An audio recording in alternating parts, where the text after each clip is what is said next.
Good morning students. Today we will do our chapter number 10 circles. So let us see what is in this picture. The collection of all the points in a plane which are at a fixed distance from a fixed point in the plane is called a circle. Okay, so this is the definition of circle. What is a circle? The collection of all the points in a plane which are at a fixed distance from a fixed point. ठीक है, here you can see बच्चे इतने कुछ points हैं, ठीक है, कुछ points बने हुए हैं and all these points are at same distance at a fixed distance from this common point. ठीक है, इस फिक्स्ड पॉइंट तो बेटा सेम डिस्टेंस ते है आ वाले सारे पॉइंट्स. ठीक है बच्चे, सो दैट मीन्स इन्ना सब पॉइंट्स की कलैक्शन की बनाएगी बेटा सर्कल. ठीक है, so when we join all these points it makes a circle. इसका एक की बन जाएगा, सर्कल बन जाएगा. So how we define the collection of all the points? So this is the collection of all the points which are at fixed distance from a fixed point. So these are at a fixed distance. Another same distance है from this point. Same distance है सब points. ठीक है, so this is called a circle. So circle looks like this. ठीक है बच्चे. Now बेटा जो असी कहते हैं बेटा द फिक्स्ड पॉइंट, जो असी इसको फिक्स्ड पॉइंट कह रहे हैं. ठीक है, this fixed point is called the centre of the circle. इस फिक्स्ड पॉइंट ਨੂੰ बेटा ਅਸੀਂ सेंटर बोलते हैं. ठीक है, how to find the centre of a circle. Suppose ਤੁਹਾਨੂੰ एक सर्कल गिवन है. ठीक है, सपोज कोई इदा ਦਾ सर्कल गिवन है उसਦੇ ਵਿੱਚ ਤੁਹਾਨੂੰ सेंटर मार्क नहीं करिया. How you will find the centre. Centre किस तरह फाइंड करोगे. What you have to do, you have to draw a circle of a coloured paper. किसी भी पेपर का सर्कल ड्रॉ कर लो. ठीक है, उसको कट कर लो. Then what you have to do, उसको इस तरह फोल्ड करना है बच्चे. ठीक है, कि उसके जो दो पार्ट्स बन रहे हैं सर्कल के, जो टू पार्ट्स बन रहे हैं, ठीक है, वो एक दूसरे को ओवरलैप कर जाए. ठीक है, दैन इसको अच्छी तरह फोल्ड करना है. We will make a crease. ठीक है, वैन वी अनफोल्ड इट इतने असीं एक लाइन लगावांगे जिथे फोल्ड बन रहे, जिथे क्रीज बन रही सी. दैन अगेन हुण असीं दूसरी साइड तो भी बेटा इसको फोल्ड करांगे. ठीक है, then we again press it, crease बनेगी. on that crease we will draw a line. ठीक है, so where these two lines cross, where these two crease cross, that is called the center of the circle. ठीक है बच्चे, so this is the center of the circle. this is the fixed point inside the circle. now next is बेटा circle है जो वो एक plane ਨੂੰ 3 parts ਵਿੱਚ divide करदा. circle divides a plane into 3 parts. ठीक है, 3 पार्ट्स केड़े हैं बच्चे. Interior of circle, exterior of circle, the circle. देखो वी हैव दिस सर्कल. ठीक है, ये सर्कल एक प्लेन के उपर ड्रॉ कराया गया. ठीक है बच्चे, सो एक तो ये सर्कल की बाउंड्री है जी, एक तो वो पार्ट है द सर्कल. ठीक है, then the second thing is जो इज़ द इंटीरियर पार्ट है, इनसाइड वाला पार्ट, सर्कल का इनसाइड वाला part. So that is called interior. So this is interior of circle.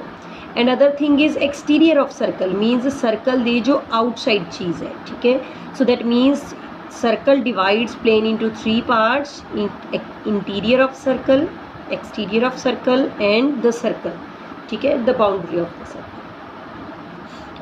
Next let us see in a circle. ठीक है, एक circle ਦੇ ਵਿੱਚ बेटा ਅਸੀਂ अगर सेंटर के थ्रू पास ਹੁੰਦੀ ਹੋਈ, ठीक है, एक लाइन ड्रॉ करते हैं विच इंटरसैक्ट एट सर्कल एट 2 पॉइंट्स. ठीक है, जी कि सर्कल ਨੂੰ 2 पॉइंट्स से इंटरसैक्ट करती है. ओवली लाइन जो सेंटर के थ्रू पास करती है, that part of line will be called the diameter of the circle. उसमें असी डायामीटर बोलेंगे बेटा. ठीक है, एंड द थिंग बेटा जो सेंटर तो लैके सर्कल की बाउंड्री तक टच करेगी कोई भी line, the straight line starting from centre to the boundary of the circle anywhere at the boundary of the circle, that part of line will be called the radius of the circle. ठीक है बच्चे, and there is a combination between radius and diameter. radius is half of diameter and diameter is double of radius. देखो diameter is twice of radius, 2 into radius, and radius is half of the diameter. next thing है बेटा देखो this is the circle. ठीक है, you can see there are some lines जो कि circle की boundary तो स्टार्ट होकर सर्कल की बाउंड्री ते जाके ख़त्म हो रही हैं. ठीक है, this also and this also. ठीक है, and these are the straight lines. ठीक है, so such straight lines which intersect the circle at the 2 points, ठीक है, and which pass through the circle. The lines which pass through the circle and which intersect the circle at 2 points are called chords. This is also a chord, ठीक है, but this is the longest chord because the diameter of a circle is the longest chord of the circle. What is the diameter? ਇੱਥੇ ਦੱਸਿਆ ਬੇਟਾ ਤੁਹਾਨੂੰ what is the diameter? जो line circle ਨੂੰ 2 जगह ਤੇ ਕੱਟ ਕਰੇਗੀ, ठीक है, and it passes through the center of the circle, ठीक है, वो स्ट्रेट लाइन ਨੂੰ ਅਸੀਂ diameter बोलांगे बेटे, ठीक है, and such a part of line, such a diameter will be called the longest chord of the circle, ठीक है. नेक्स्ट पार्ट आ गया बच्चे arc. Next we will do arc. देखो, a piece of a circle between 2 points is called an arc. I repeat, a piece of a circle, circle का कुछ part between 2 points, किसी 2 points के विचकार is called an arc. उसनों असीं arc बोलांगे. Suppose ये साडा circle सी बेटे, इसनों असीं 2 पार्ट्स के विच डिवाइड कर दिता है.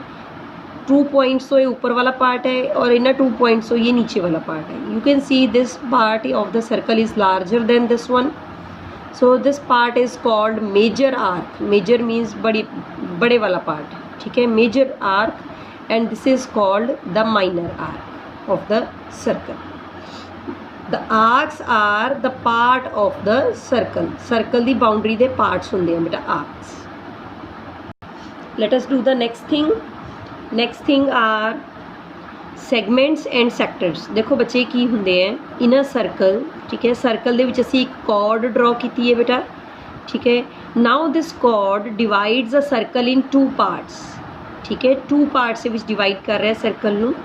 सो 1 part is the major segment, other is the minor segment. जो छोटे वाला पार्ट होएगा that will be minor segment, जो बड़े वाला पार्ट होएगा that will be the major segment, ठीक है बच्चे.